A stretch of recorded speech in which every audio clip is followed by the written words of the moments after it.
the features of our dividend investment calculator. If you're on the home page, you would just hit the calculator link and that would come here in the main navigation. If you're signed in, it's in the sidebar. Let's start off by adding some stocks to our calculator. Now, the purpose of the calculator is simply to allow you to simulate your returns, potential returns over a time span. So we've got settings here for changing the length of time. So let's leave it at 10 for now.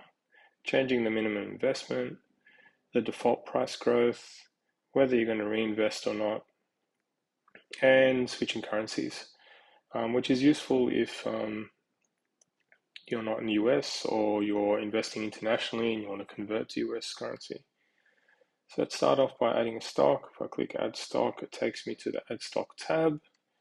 We also have a projections tab, which will populate as soon as you add stock. And for today's example, we're going to start off with some REITs. So let's start off with Aries, good old Realty Income, and maybe Stag Industrial. So once you've added those, you can see here you've got a summary and you can put in the quantities.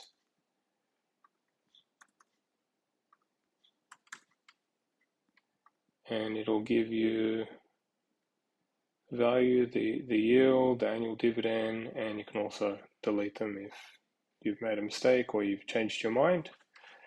And now basing it on a monthly reinvestment and the price growth, we can look at the projections.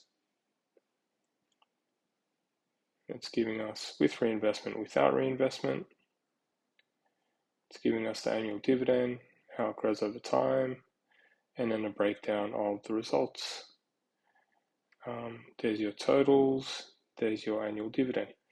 Now, you've got a portfolio settings section here called portfolio details.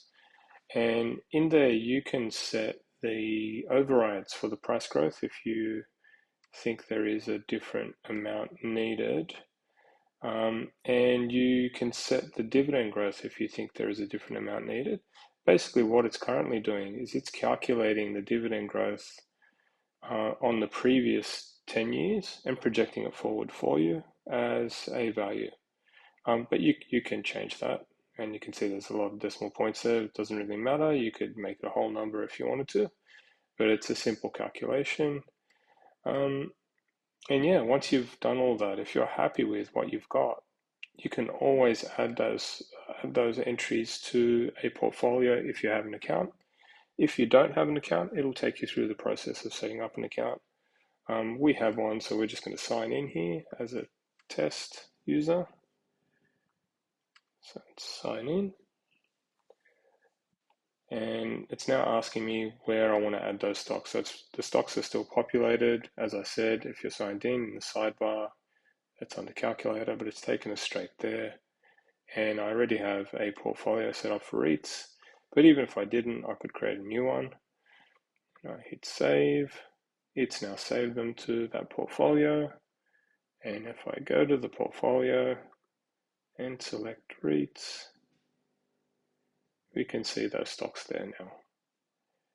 And it's giving me a breakdown of the percentages, the diversification, and because we've just isolated it as one area really, there's not much portfolio diversification by sector. For this exercise, that's fine. And yeah, that's how you use the calculator. It will remember your entries when you head back to the calculator, whether you're logged in or not, which is kind of handy. And yeah, if you have any questions, as always, you can contact me, email me on the support section of the app.